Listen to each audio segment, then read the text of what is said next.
There was no passion, no drive, no nothing.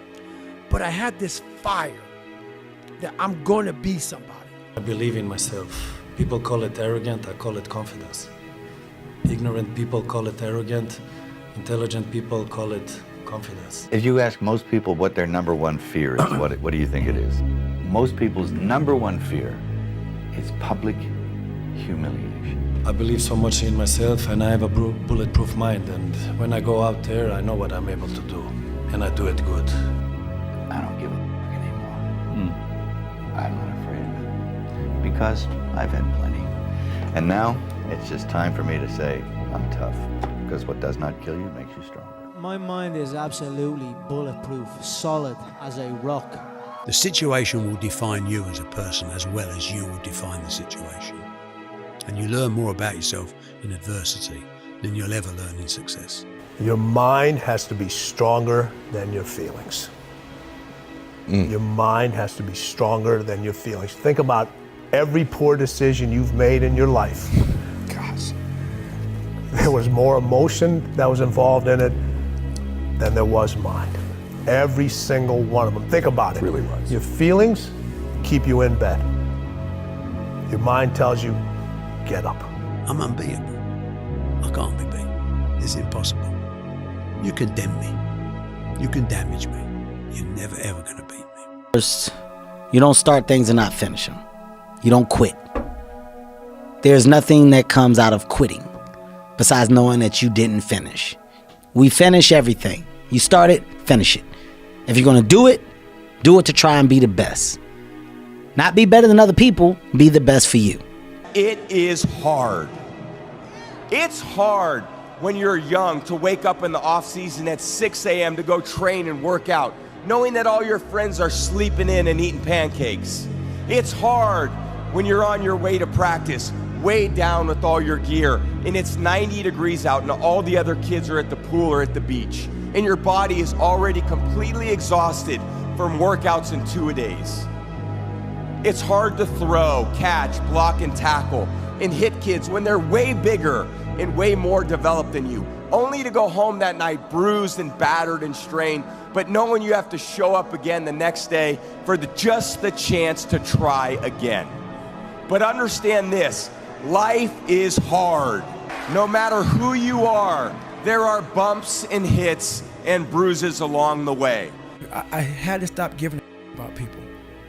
That was the biggest thing. I had to stop caring what people thought about me. I realized that everybody's up. That's the one thing I realized. I walked around and I put these people on a pedestal. Everybody was better than me. So I can't tell you anything about me because you're gonna judge me and I'm gonna feel even worse than what I am.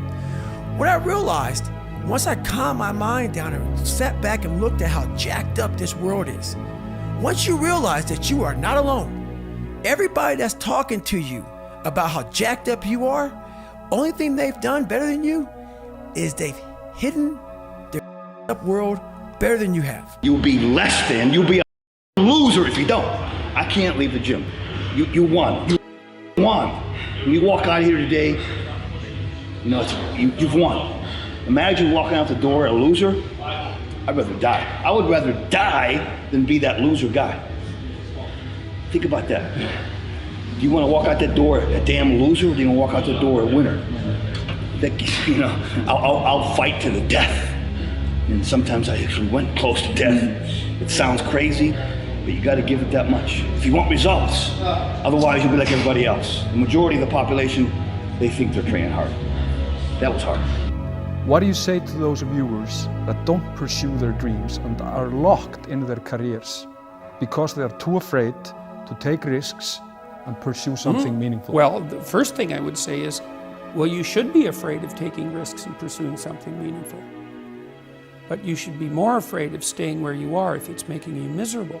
It's like the first thing you want to do is dispense with the idea that you get to have any permanent security outside of your ability to contend and adapt. It's the same issue with children.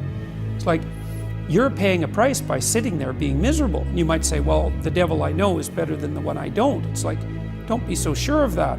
The clock is ticking.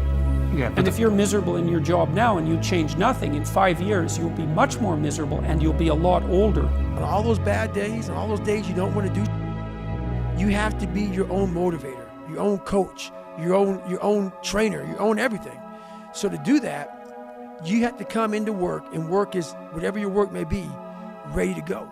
And what that means is you may have failed miserably yesterday, but you come to work like, people are like, man, you just lost everything. How the hell are you just damn motivated? Because this is what it takes. This is what it takes. Oh, do you want to do this or not?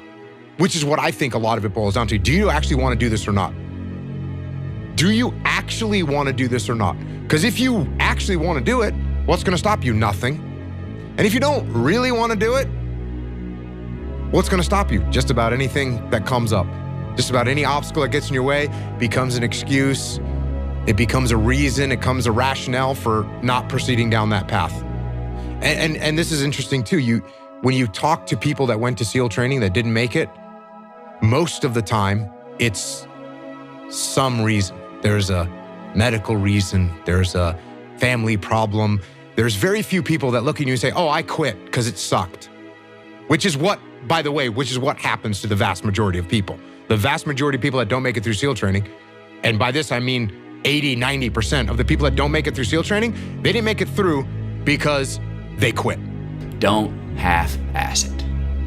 Don't half-ass it. Boy, that never goes out of style, does it? I mean, think about it. If you're gonna do something, if you've chosen to do something, whatever it is, easy, hard, if you give it your all and you don't half-ass it, win, lose, draw, get what you want, don't get what you want, whatever the outcome is, if you don't half-ass it, at least you're not gonna have to wonder, oh, would the outcome have been different? What if I did give it my all?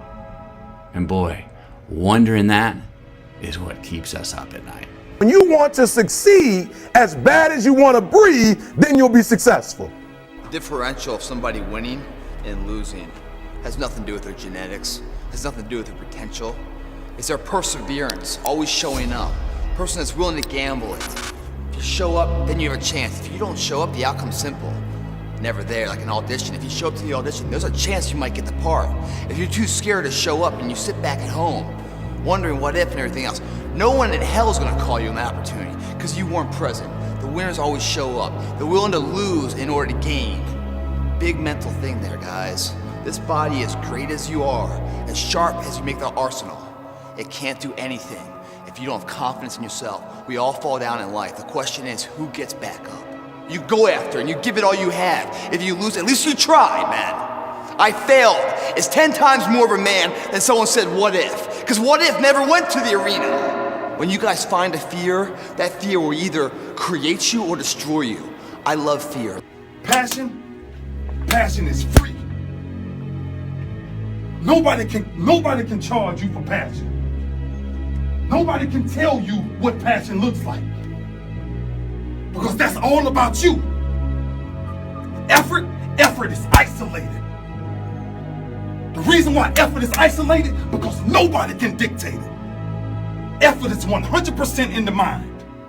No coach, no player, nobody else can make you run to the ball. Nobody else can make you finish a tackle. Nobody else can do it. That's why it's the most isolated things in this earth right now. It's effort. And when you finally figure it out, how to win real battles is found through fundamentals. That's what wins championships. That's what wins battles. Blocking, tackling, until they get tired. Because you don't know what tired feels like. That's the only reason we do this. Most of you say you want to be successful, but you don't want it bad. You just kind of want it.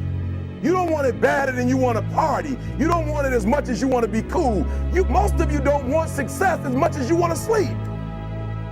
Some of you love sleep more than you love success. And I'm here to tell you today, if you're going to be successful, you've got to be willing to give up sleep. You got to be willing to work off for 3 hours of sleep, 2 hours. If you really want to be successful, some days you're going to have to stay up 3 days in a row. Because if you go to sleep, you might miss the opportunity to be successful. That's how bad you got to want it. You got to go days without, listen to me, you got to want to be successful so bad that you forget to eat. Beyonce said once she was on the set doing her thing, 3 days had gone by, she forgot she didn't eat. Because she was engaged. I never forget, when 50 Cent was doing his movie, I did a little research on 50, and 50 said that when he wasn't doing the movie, he was doing the soundtrack. And they said, when do you sleep, 50? Sleep, he said, sleep. Sleep is for those people who are broke. Do you know how great it felt that I knew where I was going? Imagine the majority of people don't know where they're going. I knew where I was going, that I'm going to become this bodybuilding champion just like him. So it was just a question of how do you do it? I was so relieved because when you have a goal, when you have a vision, everything becomes easy. Find inspiration, and when you find inspiration, when you get charged up, all of a sudden you have energy. That's right. It's right. It's weird. I talk about in the book also is about I learned how to control my adrenals. If you know how you get that fight or flight response when you get to move real quick. Yeah. And I started learning the mind a lot, how to get myself jacked extremely fast, like in a horrible environment when everybody's miserable. I learned how to really find strength in the misery. When everybody's suffering, everybody's all poopy pants and their mentality's down and everything, I started just like, my God, this is where I shine. And I started using all that misery for tons and tons of drive and motivation to then lead people further. Because you can get a lot of power through misery. And once people see that, my God, Goggins is going, then everybody says, roger that. Let me get my go too. So I started realizing that if you can just find strength just a little bit longer, you will have a crew of people following you along the way. You are behind. You off for 7 years. You are behind. You should have anxiety, and you should have urgency, and you should want to go. And you shouldn't try to run from that anxiety, because that anxiety is telling you, hey, bro, it's time to get your gear. It's time to get going. Whatever it is that you want out of your life, make that start happening, and that's going to require you to become the best version of you, which means staying sober, which means getting fit, which means getting educated, which means stopping filling your mind with mindless and start filling your mind with that's going to make you better. And if you do these things and you go out every single day and you check off win after win after win after win, you'll be able to catch up to everybody else pretty quick. Because while everybody else may not have been off the way that you have been, they still only go half speed. So if they're going half speed and you can pick it up to actually execute at full speed, you'll catch and pass those people. How much more successful do you want me to be? More successful. How many records can my records break? More records. But I'm the best. But are you a different animal and the same beast? No.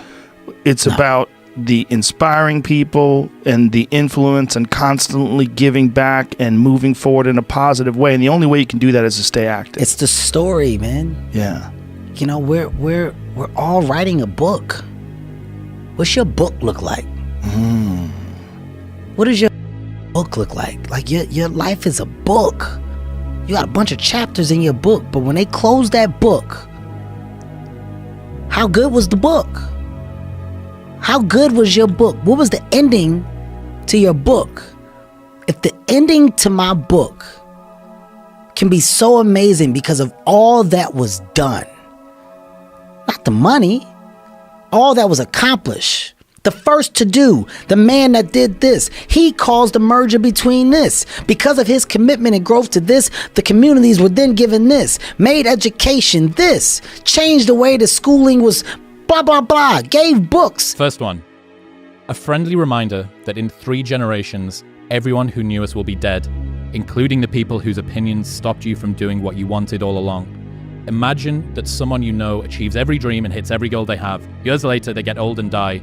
2 years after that, how much do you care? About as much as everyone else will if you accomplish your goals and dreams. Do it for you. So I think about death all the time because it's probably the central theme. It's probably the thing that I think the most about, and I think that influences how I see time and also how I think how it influences agency. Like what actions I'm willing to take despite the judgment of others. And so a lot of times, and it might be because I have more insecurity than everyone, that I think like, man, I want to do this thing. And then I hear all these other voices of reasons why I shouldn't do it, or why somebody else will say like, that's bad, or you're bad, or like, that's wrong, whatever. And so I think I've had to come up with a lot of these devices to get around my own insecurities, to take action despite those insecurities. And the biggest one that I think about is that it doesn't matter whether I achieve all of my goals or I don't achieve all of the goals. In 3 generations, I'll be forgotten, and the only people who were naysaying against me will also be dead. And so then it's like, just do it for me. You have to realize, you have to know, you have to accept that all your excuses are lies. They are lies, all of them. Think about the things that you tell yourself, the lies you use to rationalize taking the easy road. Taking the easy road and leaving discipline behind. Think about them. You don't have time. That's a lie. You don't have support. That's a lie. You don't have the equipment or the gear. Lies. You don't know the best way. Who cares? That's a lie. Or you're too old, or you're too young. Of course you're too old or too young. Life doesn't happen to you. We all think that life happens to me, right? Life happens for you. It happens for you. I mean, opportunities will come to you every day.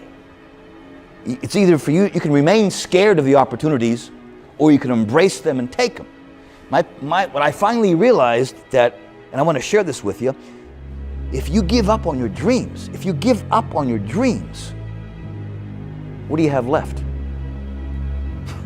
Nothing. I can't live that way. I have to live on the edge. You know, there comes a day, man, everyone's gonna have this day. There comes a day where being average, being mediocre is just sickening to you. It's just sickening. It makes you want to throw up. Because you've seen people with far less talent than you. As you're growing up with them, their childhood buddies, whatever else, they didn't have what you had. Yet now they're fucking to become something that you haven't. There comes that day. It's either when you're young, you know, and it strikes you on the baseball field because you're sick of striking out, or it's when you get fired from your 5th job, you know, and your wife and kids are on your ass because you don't know how to support them anymore. There comes a day where push comes to shove, where being mediocre, being like average, just burns it so much. You can't deal with it one more day, and you get off your and you create something that's always been there. It's always been inside of you trying to come out, but you've never wanted to unwrap it because it's too much. The ultimate lesson here is this: everybody's on their own path, and I don't want to judge someone for wanting to be free and easy. I just want you to understand that there's a cost to that, and the cost that you're going to have to that isn't going to come until later. Most people need to shut up and focus on that version of themselves they want to become and actually be willing to become it. And that's what's ultimately going to create the fulfillment that you're looking for. It's not going to be your cold plunge. It's not going to be your morning routine. It's going to be the work that you do to become that version of yourself that is the exact version that you know you're supposed to become, and then being proud of it. That's what's going to create the fulfillment that you're searching for. And all of this other is just Band-Aid to try and fix something that you know is a real problem in yourself. Know how to get permanent, lasting results. It's not easy. Some folks go from heavy to losing weight, back to heavy again. Some folks go from lazy to studs, back to lazy. The list goes on and on and on. A lot of folks take the 4-lane highway to get their results. The 4-lane highway is just that. It's the easy route. On that highway, they have road signs. 5 miles up, hotel. 10 miles up, restaurant. Restrooms, all that. It's the easy road map to success. Nothing there is permanent. But the other choice that makes permanent is the shovel. That shovel leaves you with calluses on your brain, on your hands. They're permanent. Pick up the shovel. Stay hard. What can happen if we decide, I'm going to see what happens when I decide that I am qualified? What happens when I decide for myself that I'm going to do something different? You know, one thing, Jocko Willink was in here last week, and one thing that's really been pressing with me that we discussed is staying motivated. And I have been finding myself more motivated, even when I do not feel like doing something, to do it. That my brain doesn't dictate how. My brain does not get to choose. My brain can feel a certain way, but it's not going to choose how I behave all the time. I just can't let it do it anymore. I'm going to have setbacks, I know. But if I'm feeling bad, that doesn't mean I'm doing bad. That doesn't mean I am bad. That doesn't mean that I can't still take some action. Because yeah, nothing changes and nothing changes. It is a process to go through when you want to be successful at something. It's not, I mean, if you look at the city wasn't built in a day, right? So, you know, it takes time to truly reach your goals and reach your potential. And through that process, you will have ups and you will definitely have downs. But I think that's, you know, for me, when I had my downs, that's where I was able to have the support that I had. And you know, for me, always wanting to get better, always wanting to get stronger. And that process, like I said, now I can look at myself in the mirror and be happy with who I see. Beginning to embrace that. It's possible. I'm blessed and highly favored. I've got a lot going for me. I got some good stuff in me. And it's possible that I can bring my greatness out here in the universe. That I can do what I want to do. It's possible I can write my own book. I can have my own business. I can take the trip and travel around the world. It's possible. I can bounce back from adversity and reinvent my life. It's possible. Regardless of where I am, the things can get better for me. It's possible.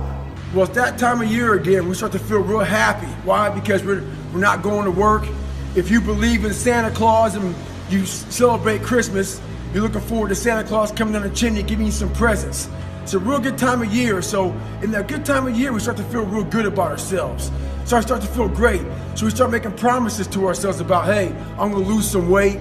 I'm gonna do better in school. I'm gonna be better here, be better there. But guess what happens? The real Merry Christmas happens when all of that noise is gone. It's quiet.